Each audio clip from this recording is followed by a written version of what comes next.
So there's a couple reasons why, and this is solely my opinion, but I think that diversity to me does include inclusion. Diversity means everybody.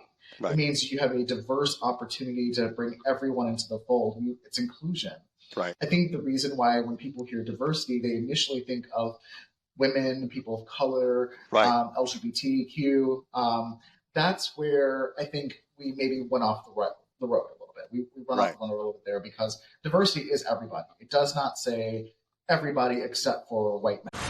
Tuesday on NBC, Jimmy Fallon and Bozoma St. John host the highly anticipated new competition show. I hired 10 creatives from all walks of life. They will be battling it out to see who can impress the world's biggest brands. This is a huge opportunity. This is the battle for the next big idea. This is not play. We're spending millions of dollars. I'm so excited to embark on this adventure with all of you. May the best idea win! On Brand with Jimmy Fallon. Series premiere Tuesday on NBC. Wish you could become a morning person? You know the type, up before the sun, early morning runs, first one to the office with donuts and a smile. How do they do it? Easy. With the new Galaxy Watch 8, sleep tracking and personalized insights from Samsung Health help you improve so you can wake up to a whole new you. One who, dare I say it, skips the snooze? It's possible. Train your sleep with Galaxy Watch 8. Learn more at Samsung.com. Requires compatible Samsung Galaxy phone, Samsung Health app, and Samsung account. Hey, this is William Tincup and Ryan Leary, and you're listening to the You Should Know podcast. We got Rick on today. We've got a fantastic topic. I'll read it because I want to make sure everyone kind of understands kind of where we're coming from. It's the do's and don'ts. The scary one. Professional discourse during an election year. And that's all to say, basically, okay, listen, we all know what's happening. We all know what year it is. We all know the election's coming up. We're 7 months-ish from it. And Rick's going to kind of give us some guidance and some ideas and just got some thoughts, things to think about around how to manage this, the chaos around an election. So, Rick, why don't we start with introduce yourself and tell us a little bit about your company, and then we'll jump into the topic. Sure. And William and Ryan, thank you for having me. So, Rick Hammell, founder and CEO of Helios, very much focused on simplifying the ability of how you manage your global workforce. And that's not just through technology, but it's also best practices to create an equitable and inclusive environment for employees and how they're actually operating on a global scale. And although we're talking about politics today, I'm actually going to talk a little bit about the global scale because that's really important. Right. How you bring inclusivity into your organization. I was always told, don't talk politics outside the house.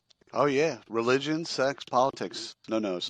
Which, of course, for me, when someone says don't do something, that's exactly what I do. So when I would go into social settings, I'm going through the pecking order.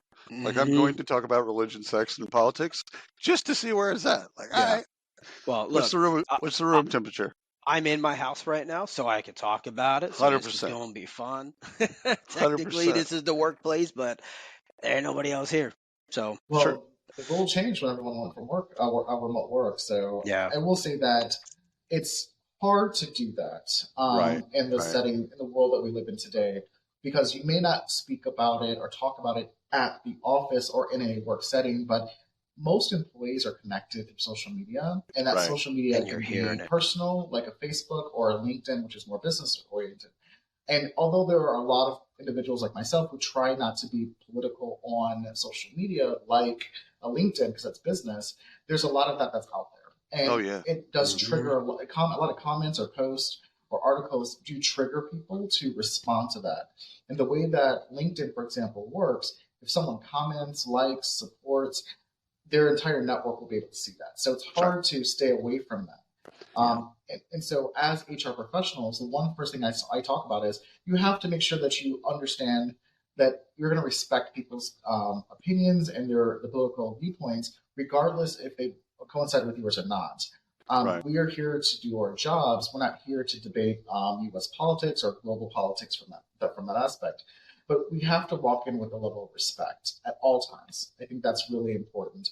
And one thing that I like to do as a leader, when I was in HR and as a CEO in multiple businesses, I've had to go back to our teams and say, look, diversity, one thing about diversity is the inclusion of everyone's thoughts and everyone's opinions.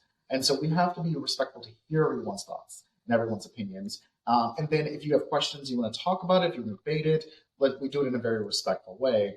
But my rule of thumb is we don't bring it up if it doesn't come up unless it's something that's created anxiety or uncomfortability with somebody within the organization.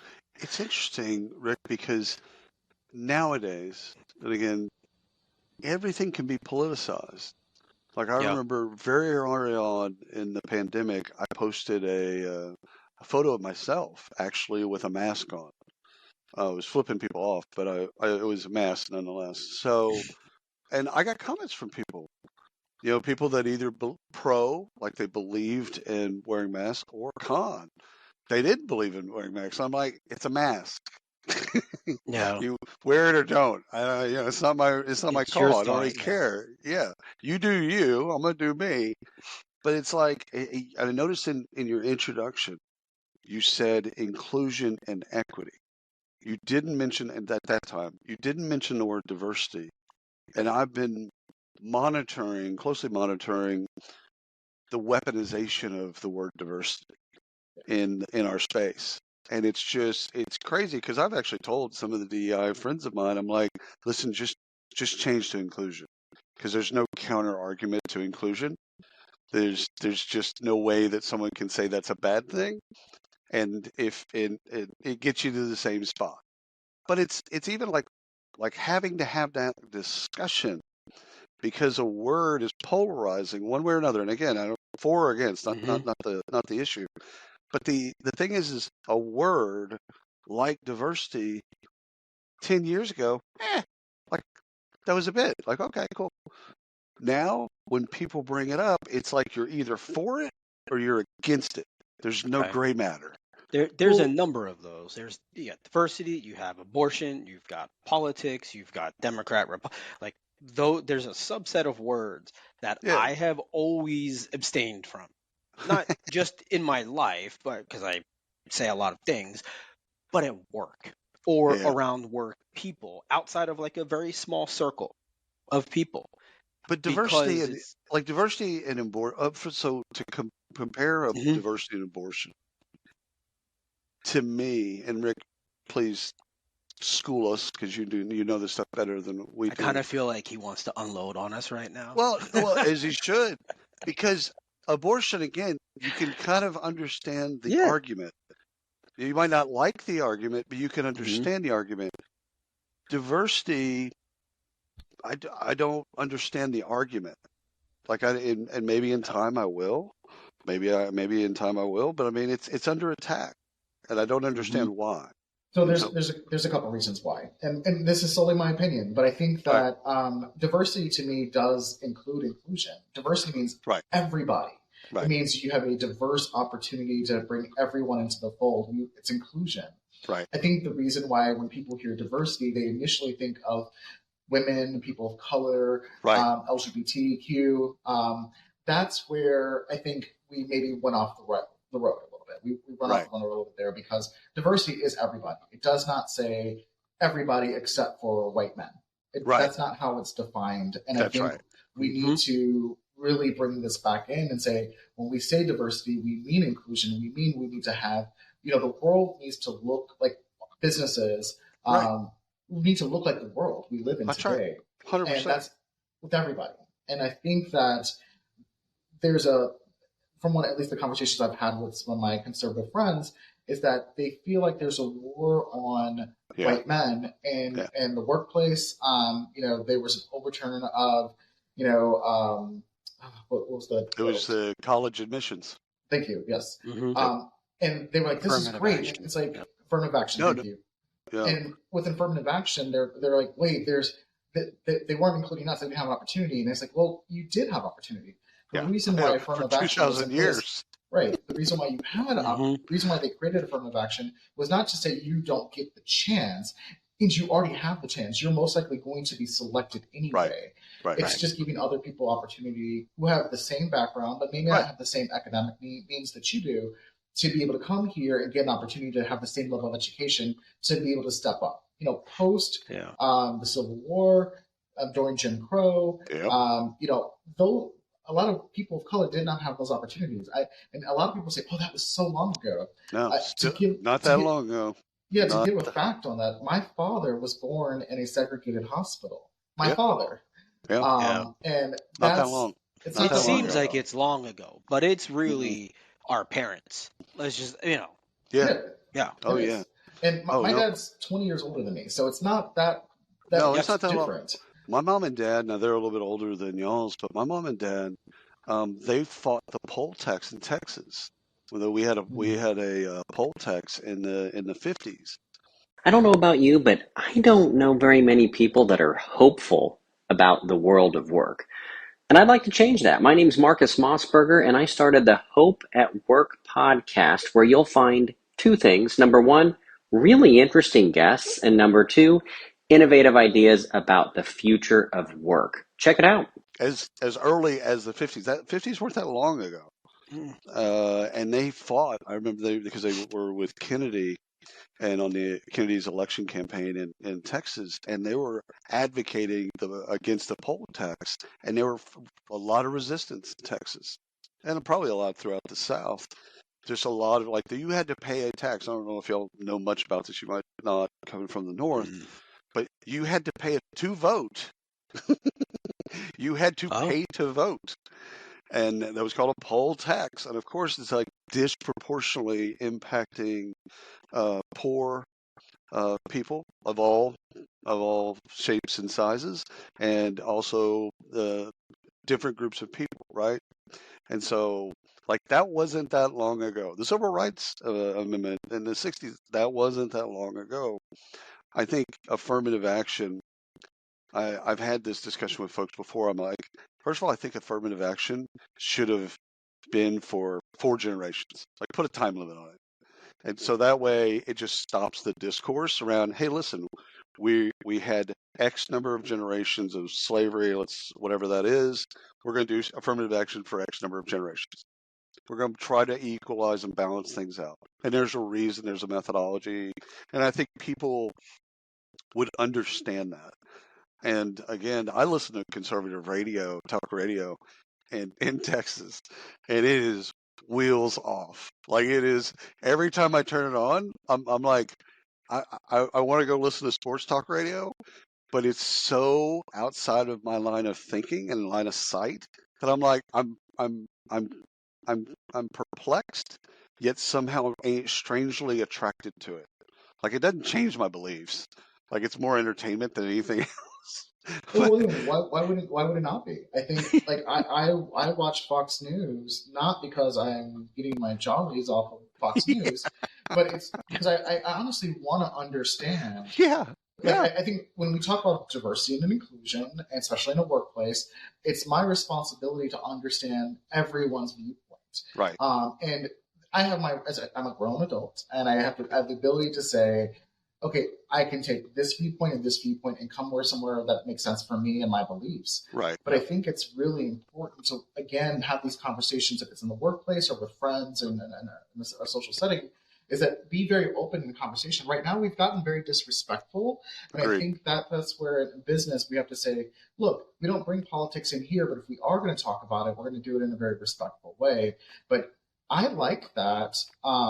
Those viewpoints, because that's what makes America quote unquote great again. Is we are a melting pot here. We are descendants of immigrants. The only ones that have been here before us were Native Americans, and so we have to be able to say, look, we're going to talk about immigrations. Is this the same policies you would have put on with your grandparents or your great grandparents? Is this the right decision that we're making? Why are we only talking about immigrants from Mexico or Latin America versus immigration from Europe or even Canada, which, by the way, are higher numbers in our country, where people overstay their welcomes. Right. But we're not talking about immigration there. They also take jobs. They also work. They do all the things that all the Republicans are saying. But we're not focusing on that. We're focusing on people of color, and that's where I think I disagree with. It's if we're going to have a conversation, let's have a conversation. And let's look at a solution. The solution is not just your solution. The solution is what we can collectively think of as a country. Getting back to the workplace, though, it's the same thing when we talk about global politics. Right. It's interesting when Trump was elected, and I had moved to Spain. No correlation, but I moved. I'm out. See, most people threaten to move to Canada. You're just like, fuck it, I'm out. Is that causation or correlation? Anyway, it doesn't matter. I moved to Spain. Yeah, fair enough. And I lived Where in Spain? I was in Barcelona. And all the wonderful place. How to recommend architecture. It. Nice. But the one thing that I had to deal with was having to constantly explain why Trump became president, and because 100%. I was American, it was your fault. Like, you're 100%. American, your fault. Well, technically, Brexit happened 6 months before Trump was elected, so technically it was Brexit's fault. Yeah, well, everyone wants to point fingers, right? That's right. And I think that even on a global scale, let's say I was a Trump supporter. I was not, but if I was a Trump supporter and someone came to me in the workplace and asked those questions, that's not the proper way to do that. Right. And so we have to look at a way that we can be respectful of everyone's beliefs.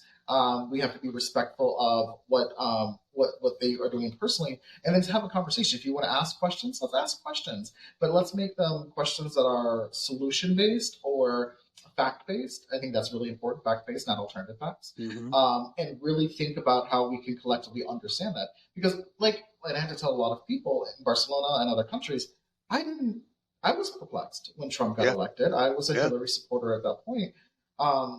But I was voting for the right candidate.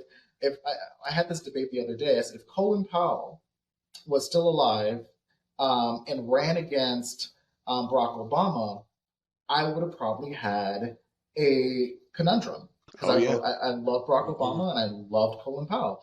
And Colin Powell's got a big trucker. He's a Republican, but he works for all parties. Sure. And so I don't vote on a party line. I vote on what makes sense for me and my beliefs. And I think that that's what we've got away from. Right now, it's Trump regardless whatever you do. It's Democrat regardless whatever you do. And we need to think about how we're going to, as a country, how we're going to come together and deliver that's going to allow us to be very successful. Not saying the country is bad right now. The economy, the unemployment rate's low. Jobs are coming back in. That's great. That doesn't mean that we're perfect. There's still things that we need to work on. We need to do it as a country, as Americans, and that's the conversation we can have, is how do we collectively do it? And using that from a business perspective is when you have discourse in an organization, you're not going to have one side or another. You're always going to say, how do we do this together? Right. I wish that our politicians can really look at how we run businesses successfully and then take that into how we need to run politics, how the Congress, the House, and the Senate need to come together and partner, because they have one goal, one vision, and that vision and that goal is a successful America. But they've got to do it together. And that's how we operate at work, too. Is it okay for a company to say no politics in the workplace? Yeah, I think there are many companies that will say that. And I think that I respect that viewpoint. The issue with that is, getting back to social media, it's going to come out and people are going to see it. So you're going to have to figure out a way to recognize that and figure out how to. There's no politics at work, yet your Instagram or your Facebook account is loaded with all kinds of whatever candidate stuff, and so but people find out about it. Control that, right? No, they can't. They can't control your personal stuff. They can control, if they want to. They can put guardrails around what happens at work. Yeah. But I think Rick, doing pre-show, kind of brought up the idea of hey, how many people are going to an office? I mean, global, you've got 50 employees in 20 different countries. Yeah. They're not going to a box. Back then, if you wore a T-shirt, if you wore a Republican T-shirt or a Democrat T-shirt, there'd be some, people would make fun of you, and then people would also, support you. It was kind of a bit. Mm-hmm. Now, I mean, look, your background, right? Yeah. I mean, not your specific background, but, I mean, Rick, you could have an Obama poster behind you, right? And we may look at that and say, what the fuck, right? Yeah. So as a company, can I control your background? I mean, I know companies say use a blurred background or use a standard or virtual background approved by the company.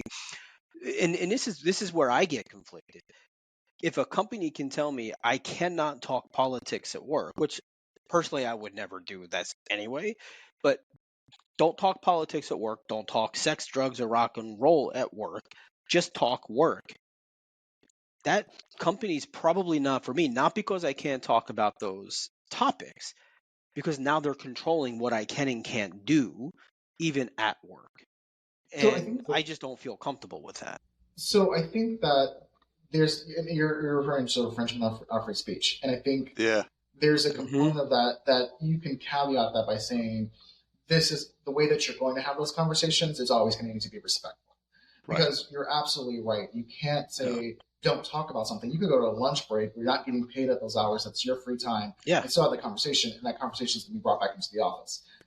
Those things happen. But I think it's important that as leaders, we constantly remind people that regardless of politics, regardless of religion, you're respectful. Using the example, when there's a lot of rhetoric right now about Muslims and also what happened in Israel, and that created a lot of polar opposites in businesses between that. And same thing with Ukraine and Russia. Ukraine and Russia, right? Yeah. And I had I'll give a story. I had one of my employees who is Russian.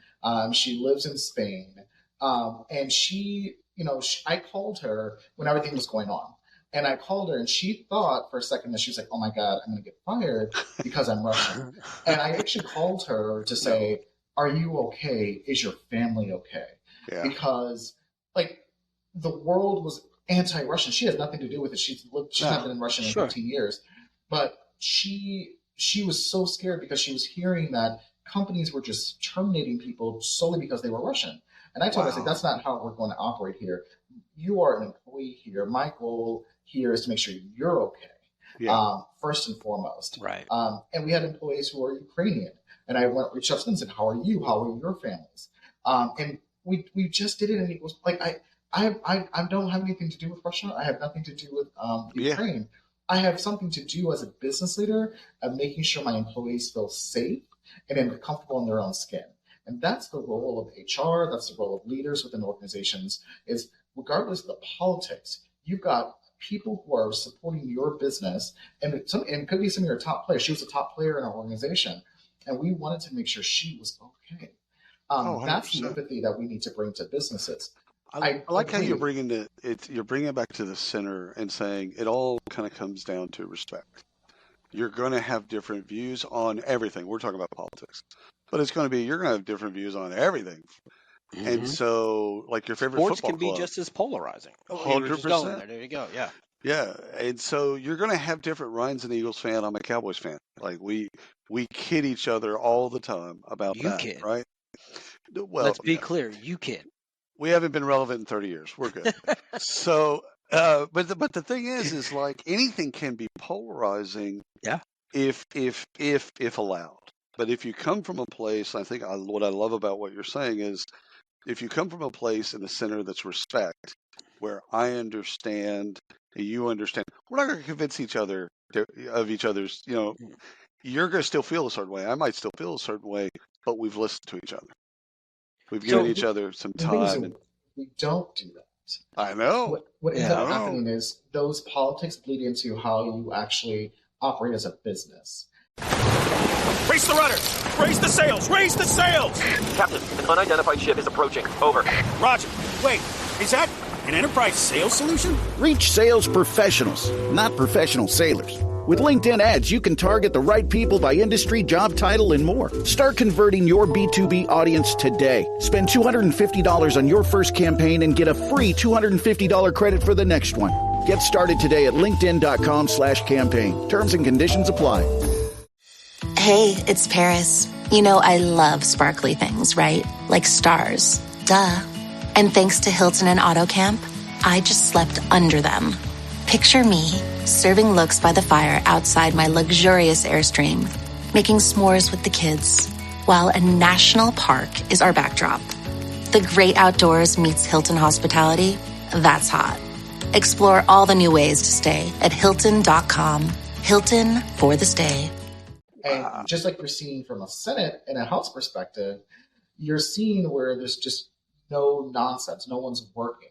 Mm-hmm. And so as a business, I get back to that that North Star. What's the North Star? Which is hitting your company goals. And if everyone has the same goal and the same vision for success, regardless of what you personally believe, then you'll bring that together. And that's where it's, bringing that empathy into the organization, bringing that respect, and making sure you're getting the job done, regardless of your individual politics. That's where I keep getting back to. Have the conversation, fine, but be respectful.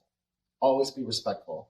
So, Rick, so I'm listening to I'm listening to the whole conversation. I'm part of the conversation. The question I have really is not the original question I had in my head was, how does an organization move to create an atmosphere that is comfortable for employees to understand and how to be respectful? The logical side of me says, just be an adult, right? Like, be an adult, be respectful. It's not the company's responsibility to teach me how to be respectful. Now, I get it.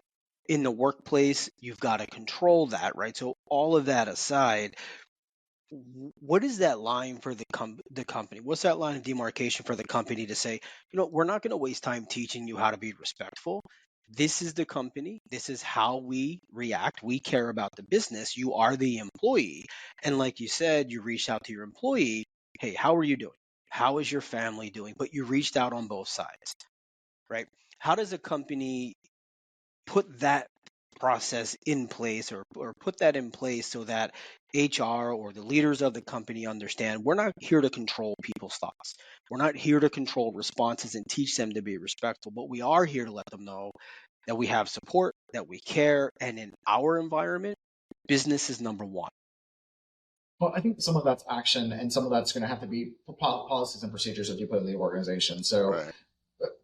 It sounds like 101 adulting, but being respectful. And if you are not respectful, there's consequences behind that. And as adults, we've learned that there are consequences behind our actions. So businesses have to say, look, if you're going to do that, if you're going to have those conversations, this is the parameter that we're okay with. If you go beyond that parameter, there's consequences. And that can be right next to all termination of employment. And people have to understand that we're not terminating because your politics. We don't care about your politics. We're terminating you because of your actions in the business and how you actually treated your fellow business, your colleagues, and also the disruption you may have caused to the business because of your actions. You need to create policies and procedures on that. It needs to be clear. All employees need to understand the policies and procedures. Now, once you create that parameter for employees, guardrails. Those guardrails. You have to be able to step back and say, okay, you're adults, and you understand the consequences. We made it very clear on those consequences. Yeah. Now, it's your responsibility to uphold them. If you can't uphold them, then we know what we have to do. And I think that's what it is. I don't think that, if businesses, I think I'll give another example. We had when Trump was elected, and this was in a Chicago office, we had employees crying. And that was the first time I ever saw that and had to deal with that. It was really like, okay, what do we do? And so we actually had a town hall and we brought everyone together and we allowed people to express their feelings. And we had employees on both sides. But we had quite a few that were very anti-Trump. And we said, look, we want to make sure you're comfortable. We gave them an extra day off. And we said, look, just, we gave them EAP. And so whatever you need to talk about, we were there. We put the foundation in place to make sure we were taking care of our employees. And if it was the opposite, we would have done the same thing for the others as well. Quick question there, because that's really interesting to me. Did you give the extra day off, and did you have that town hall because you felt the company felt pressured and cornered that, hey, we've got to do something here because this is going to affect the business? Or was it more from a place of, you know what, we care about this and we care about our employees? I'm just curious on where the business fell there. When we walked into the office that day, it was very evident. It was very somber in the office. And so we wanted to make sure our employees were okay, right? We saw some people were crying and they were concerned. And we wanted to be able to support our employees. And again, if it was the opposite, we would have done the same thing. We have some Trump supporters in the organization. At one of my other companies, this is during that time I was at my other company, and we wanted to respect that. When he lost the election, they weren't very happy about it as well. And we set them up with EAP. We gave them some time off. We also, by the way, within our organization, we also give election day off. Yeah. So we want you to vote. Like, if you're not going to vote, then you come to work. I like that. Love that. We'll give you that day off. I actually really like that, and I think, I would love to see companies adopt that. I think it should be a federal holiday.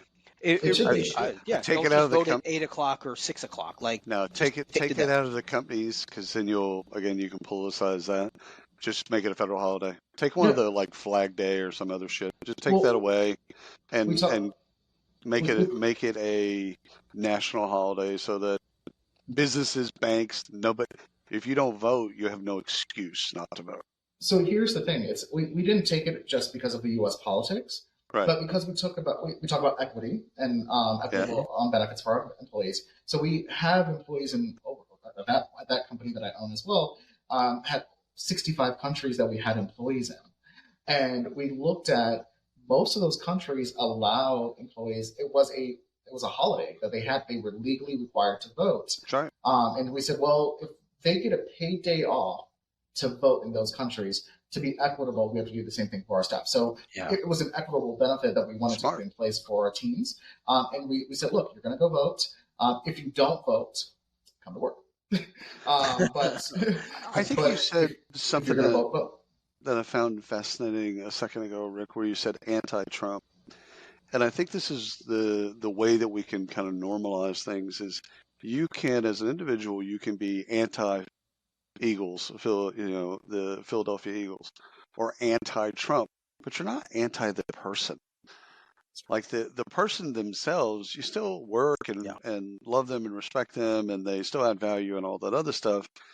You might not like their politics or their religion or their whatever the bit is, but you still like them. And I think that gets back to your core of respect. It's like separate the two. Just bifurcate the two and say, okay, I don't like your politics. However, I like you. Yeah, I think the thing is there's someone said that the other day, said, if you're anti-Trump, you're anti-American. And you're like, isn't the discourse and disagreement in a democracy Voltaire so 101? Yeah. That's what makes us American. Yeah. We are we were rebellious. We left the British in the Revolution. Turns out built this amazing country off of the backs of immigrants, and they're the melting pot of who we are. I think I always like to Rick, share. A lot of people don't understand that. No, because they don't understand history. They don't understand history, right? They think we're American. You're not, because you come from Canada. You come from Mexico. I can go through every immigrant group, just because I've studied it. I can go through every immigrant group and tell you when we hated the Chinese, when we hated the Irish, when we hated the Italians. Like we could go through all of them. So Rick's point very early on in the show, like, what is this curiosity of just hating the people that are coming through Mexico? It's just kind of dumb. It's always been dumb, but it was dumb when we hated the Chinese. The Chinese built our railroads, by and large, built our entire railroad system. Like, we wouldn't have railroads. Yeah, there's a thing about our culture that I would love for us to improve is we always, as human beings, someone has to be better than someone else. You look at integrity. You look at that's why communism will never work. But like we always have to be better than someone else. Yeah. And as Americans, we don't want someone says I'm true American. You're like, are you? Like yeah. So your great grandfather is like, I'm the first ones on the Mayflower. You're like, that was still a boat. Yeah. Turns out it was floating in water. Yeah. Well, it's like in the movie Gangs of New York, the group, one of the groups was called Native Americans.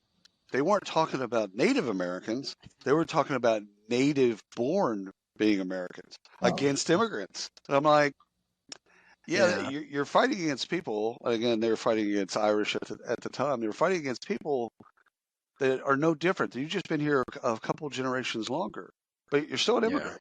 Eva Longoria said it actually really, really good a few years ago. If you remember at the DNC, she said that she goes, "We were Mexican, and overnight we became American."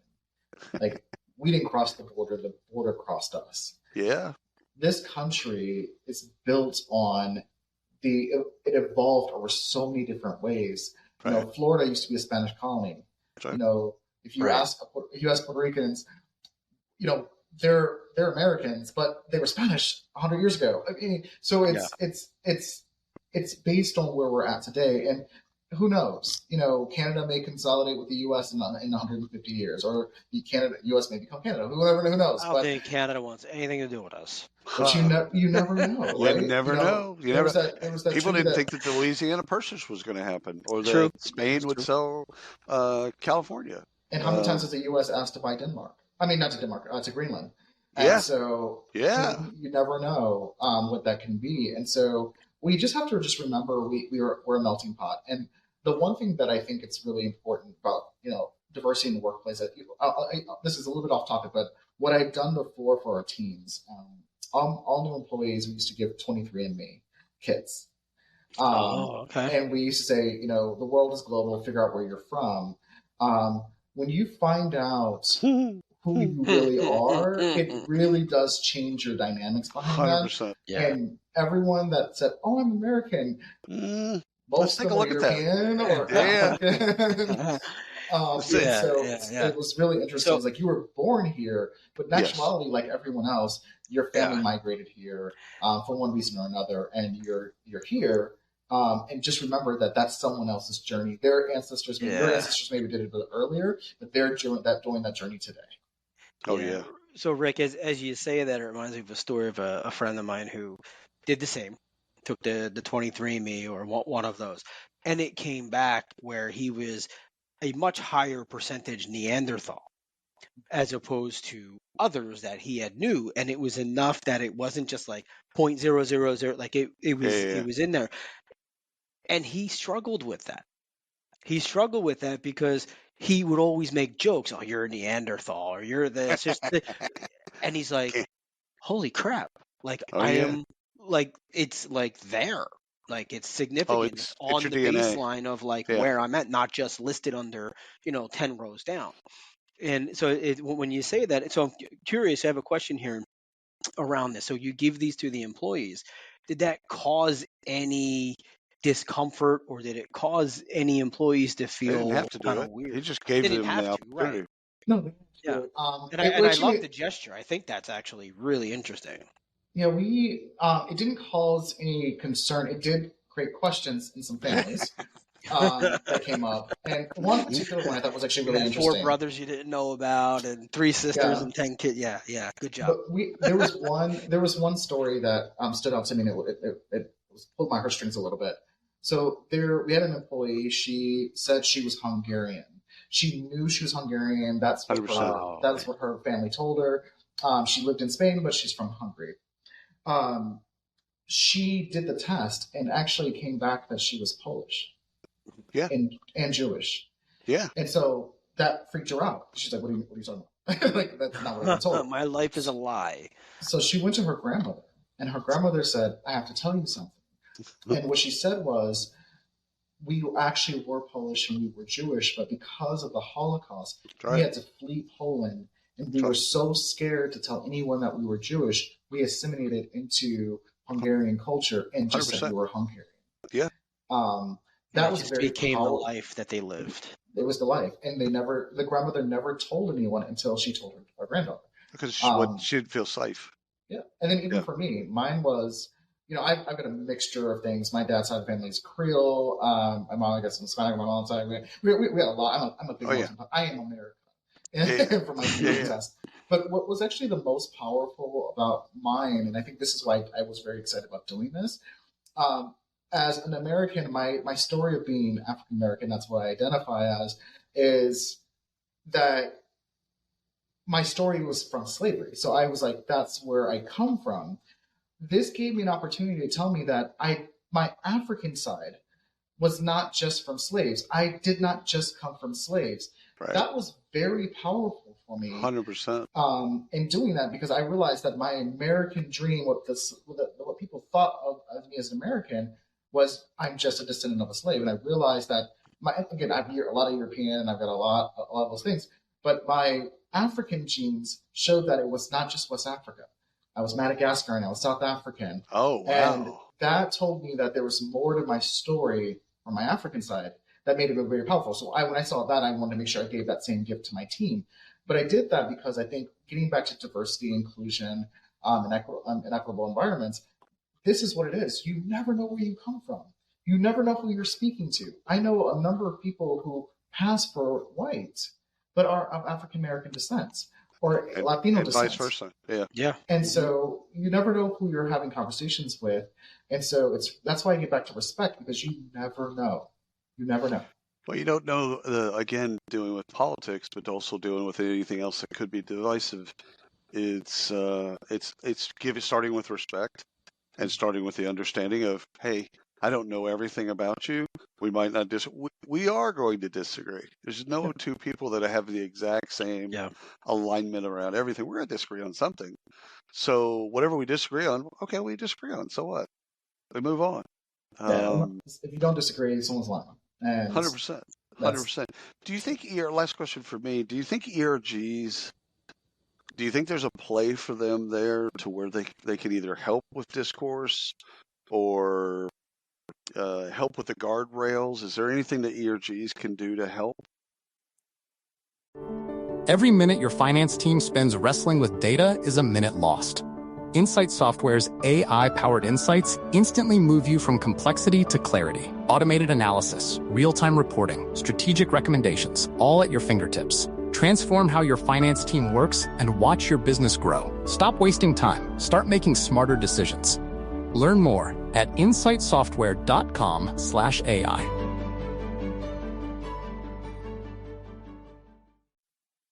I think it's there. I think there's always opportunities there from that perspective.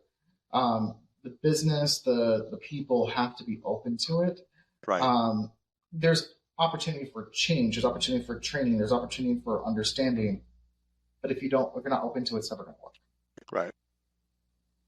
Rick, we say this a lot, that we could go on for hours. This is one conversation I think we actually could break that barrier and go on for hours. We may need to do a part 2 here, but thank you so much. Let's do it post-election so that we can see how wrong we were. We'll see. Rick's view has changed. Fuck politics at work. Yeah, no more. Let's just be real politics. We're just going to hire people that are like us. Just make it simple. Yeah. But thanks again, Rick. Thanks for carving out time for us and our audience. We appreciate you.